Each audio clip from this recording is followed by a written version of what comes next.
তুমি যখন কাজে যাও দুলাভাই তখন আমাকে বলে চল আমরা রুমে গিয়ে গল্প করি, সিনেমা দেখি। তুমি বাসায় না থাকলেই দুলাভাই শুধু আমায় তার রুমে ডাকে আর বলে আমার মাথায় কেমন জানি জিন জিন করে ব্যথা করছে, একটু মাথায় মালিশ করে দিত, তাহলে হয়তো মাথার ব্যথাটা কমে যেতে পারে। দুলাভাই বলে তোর বোন তো সারাদিন অফিসের কাজে থাকে, আমার দেখাশোনা তৈরি করতে হবে। 11 বছরের ছোট বোনের মুখে এমন কথা শুনে থমকে দাঁড়ায় মিতু। বোনকে কাছে টেনে নিয়ে মাথায় হাত বুলিয়ে জিজ্ঞাসা করে, হ্যাঁ না বই না আমার, কি কও এইসব? উনি তোমার ভাইয়ের মতো, তোমারে অনেক স্নেহ করে। হেই দিন তুমি কাজে যাওয়ার পর দুলাভাই আমারে কইল হেনা পানি দে। আমি পানি নিয়ে যাইতেই আমাকে বলল তোরে অনেক টাকা দিন, তুই স্কুলে গিয়ে ফুচকা খাবি, বন্ধুদের নিয়ে ঘুরতে পারবি, তুই শুধু আমার একটা কথা রাখবি। দুলভাই কি বলতে চায় তা না শুনেই আমি চলে এলাম। মিতু চমকে উঠল, কি শুনছে ছোট বোনের মুখে এইসব? একমাত্র ছোট বোন হেনা, বাবা মা ছোট থাকতেই মারা যায়। বাসায় বাসায় কাজ করে দুজনের পেট চালাতো মিতু। একদিন শাকিলের সাথে পরিচয়। শাকিল ছিল কেয়ারটেকার, সেই বাসায় কাজ করত মিতু। প্রথম প্রথম লজ্জায় কথা বলতে পারত না শাকিলের সাথে। আস্তে আস্তে দুজনের প্রেম করা, তারপর বিয়ে। বিয়ের পর থেকেই হেনা ওদের কাছে। 1 বছর হয়েছে মিতু আর শাকিলের বিয়ে। মিতু সকাল হলেই রান্না সেরে চলে যায় কাজে। শাকিল যে বাসার কেয়ারটেকার, সে বাসায় ঘর উঠিয়ে থাকতে দিয়েছে মালিক, তাই শাকিল সারা দিন বাড়িতে থাকে। হেনাকে একটা স্কুল এ ভর্তি করেছে মিতু। সকাল থেকে 12টা পর্যন্ত স্কুল, বাকিটার সময় ঘরের টুকটাক কাজ করে। হেনা দেখতে চমৎকার, কিন্তু মিতু দেখতে তেমন সুন্দর ছিল না। তাছাড়া বাকিটা 2 বোনের একরকম দেখতে। কিন্তু ইদানিং হেনা একটু বেড়ে উঠেছে। 12 বছরে পা দিয়েছে সেদিন। শাকিল দিন দিন হেনার দিকে অন্যরকম দৃষ্টিতে চেয়ে থাকে, যেটা হেনা পছন্দ করত না। মিতু কাজে গেলেই এটা ওটার বাহানায় রুমে ডাকে হেনাকে শাকিল। হেনাকে দিয়ে শাকিল তার সুকেসের চাবি দিয়ে বলে, তুই সুকেস থেকে আমার হিসেবের খাতাটা এনে দে তো। মাঝে মাঝে বলতো, দেখ হিসাব করতে করতে আমার মাথা ব্যথা শুরু হয়ে গেছে, একটু মাথাটা ম্যাসাজ করে দে, তাহলে ব্যথাটা হয়তো কমে যাবে। দুলাভাই আমার কপালে হাত দিয়ে বলল, তোর শরীর এত গরম কেন? দেহি দেহি কাছে আয়, তোর জ্বর আইলো নাকি? হেনা বলল, না শরীরের জ্বর নেই, গরমের যে তাপমাত্রা পড়ছে এমনই শরীর গরম থাকে। হেনা তার দুলাভাইয়ের বাহানা বুঝতে পারে, তাই তো কিছু না বলে দৌড়াতে দৌড়াতে বাইরে চলে আসে, অপেক্ষা করে বুবুর জন্য। কাজ থেকে সবেমাত্র এসেছে মিতু। মিতু আসতেই হেনা তার বুবুর কাছে এসে কান্না করে বলল, আমি তোমার সাথেও কাজে যাব, আমি বাড়িতে একা একা থাকবো না। চোট বেনের এসব কথা শুনে মনটা এক অজানায় ছটফট করছে। কি করবে এখন মিতু? হেনার যে মিতু ছাড়া কেউ নেই। এমন সময় শাকিল ঘরে এলো। এসেই মিতুকে দেখে বলল, মিতু তুমি আইছো? হেনার গায়ে জ্বর দেখলাম, তুমি দেহ তো মায়াদার কি হইল? জ্বর হইলে ওরে ডাক্তারের কাছে নিতে হইব। মিতু শাকিলের এমন কথা শুনে একটু অবাক হলো। কই, শাকিলের কথায় তো কোনো খারাপ কিছু নেই, তাইলে কি হেনা ছোট মানুষ হইয়া ভুল কিছু কইল? শাকিল তো হেনার ভালোই চায়। হেনা হয়তো ওর দুলাভাইরে ভয় পায়, তাই এমন ভুল বুঝো। ছোটবেলা থেইকা মাইয়ারা এমন, খুব সহজে যাকে তাকে ভয় পেয়ে বসে। তাই তো মিতু ব্যাপারটা সহজভাবে নিয়ে হেনার গায়ে হাত দিয়ে দেখে সত্যি জ্বর। আরো শিওর হয়ে গেল হেনা শাকিলকে ভুল বুঝছে। হেনাকে মিতু বলল, হেনা তোর গায়ে তো সত্যি জ্বর, চল তোরে ওষুধ আয়না দেই। এই বলেই মিতু হেনাকে নিয়ে ডক্টর দেখাতে চলে গেল। শাকিল মিটমিট করে হেসে দিয়ে বলল, হেনা তুই যতই আমার নামে নাসিল করস, তোরে আমি একদিন সত্যি সত্যি। যেতে যেতে মিতু হেনাকে বলল, হেনা তুই মানুষটার নামে এমন মিছা কথা কইতে পারলি? তোর কত খেয়াল রাখে দেখছস। হেনা বলল, বুবু তুমি আমার কথা বিশ্বাস করো, দুলাভাই আমারে খালি তার রুমে ডাকে আর কি জানি বলতে চায়, কিন্তু বলতেও পারে না। আরে তোর দুলাভাই তোর ভালো চায় আর এই জন্য তোকে চোখে চোখে রাখে। বোকা মেয়ে, কিছুই বুঝিস না।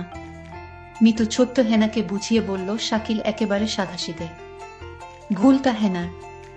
আমি মিতুকে বললাম, বুবু যেদিন কিছু একটা হবে সেদিন আমার কথা বিশ্বাস করবে, তার আগে নয়। বুবু আমায় জারি দিয়ে বলল, বাদ দে এসব কথা, এখন ডাক্তার দেখাবো। ডাক্তার বলল হেনার শরীরে জ্বর, আর তাই তাকে ভালো ওষুধ খাওয়াতে হবে। হেনার জন্য ওষুধ নিয়ে বাসায় চলে আসলাম। হেনার সমস্ত ওষুধের খরচ শাকিল দিল।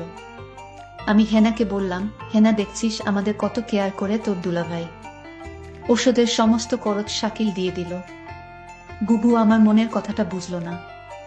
বুবু, তুমি শুধু শাকিল ভাইয়ের উপরের দিকটাই দেখলে, ভিতরের রূপটা দেখলে না। রাতে খাওয়া দাওয়া শেষ করে হেনা শুয়ে পড়ল। আমি হেনাকে বললাম, কিরে হেনা, তুই ওষুধ খেলি না? ওষুধ না খেলে তোর জ্বর ভালো হবে না, তুই দিন দিন অসুস্থ হয়ে যাবে। বুবু, আমার গায়ে জ্বর নেই, আমি ওষুধ খাবো না, আমি সুস্থ আছি। কি বলছিস পাগলি মেয়ে? ডাক্তার বলল জ্বর আছে, আর সে বলছে জ্বর নেই। বুবুর জুড়াজুড়িতে আমি জ্বরের ওষুধটা খেয়ে নিলাম। আমার কিছুই করার ছিল না। আমি জানতাম আমি যদি বুবুর কথা না শুনি বুবু অনেক কষ্ট পাবে, কারণ এই পৃথিবীতে বুবুর আমি ছাড়া আর কেউ নাই। আর তাই আমি বুবুকে কষ্ট দিতে চাই না। কিন্তু বুবু আমার একটা কথা কোনোভাবেই বিশ্বাস করছে না।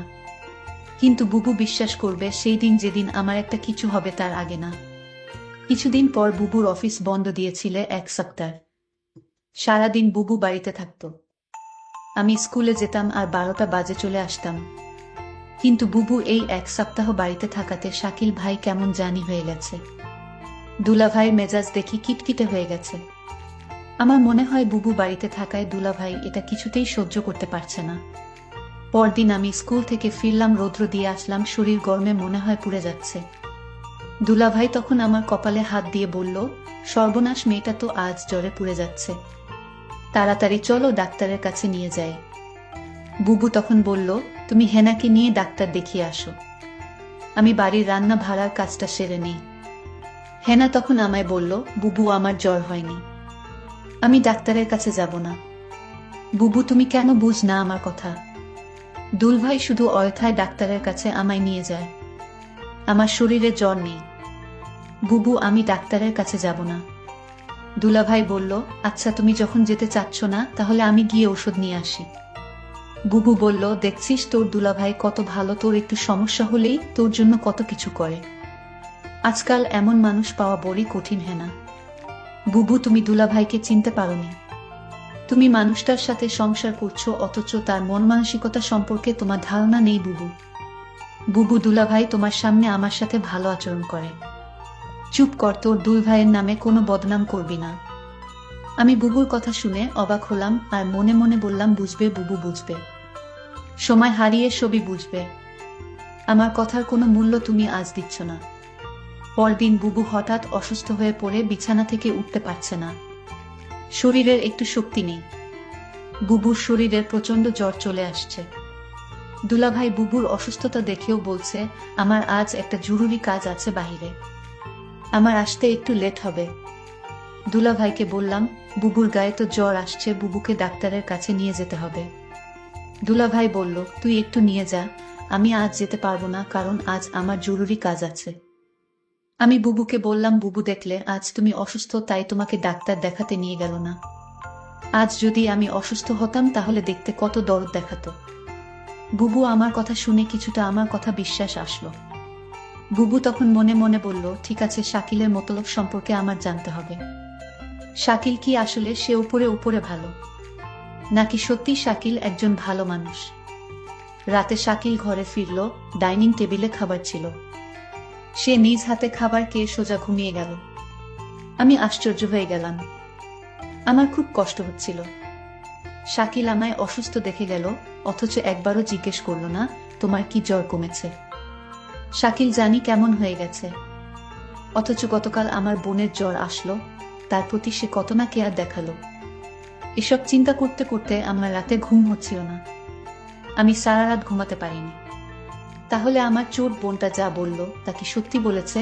না, এ হতে পারে না। সকালে ঘুম থেকে উঠে দেখি শাকিল নাস্তা না করে চলে গেছে। আমি তাকে ফোন করছিলাম, সে ফোন ধরে বলল, আমি একটা কাজে আছি, আমি তোমায় পরে কল দিচ্ছি। আমি তখন শাকিলকে বলতে চেয়েছিলাম, শাকিল, আমার 2 দিন ধরে জ্বর, আমার জন্য কিছু ঔষধ নিয়ে এসো।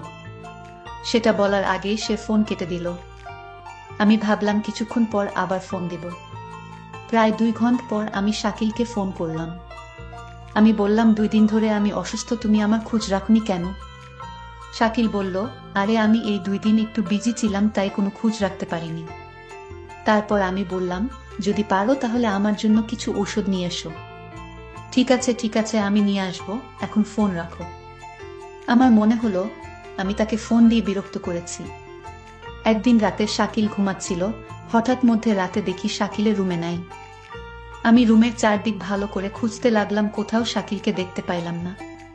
তারপর দরজা খুলে রুম থেকে বের হয়ে দেখলাম হেনার দরজার কাছে গিয়ে হেনাকে ডাকছে। আমি বললাম, শাকিল তুমি হেনাকে ডাকছো কেন? শাকিল আমাকে দেখে চমকে গেল। শাকিল বলল, আর বলো না, হেনার ঘরে আমার ল্যাপটপটা রাখা ছিল, তাই হেনাকে ডাকছি। কারণ ল্যাপটপে অনেক হিসাব পড়ে রয়েছে, তা আজ রাতে শেষ করে অফিসে জমা দিতে হবে।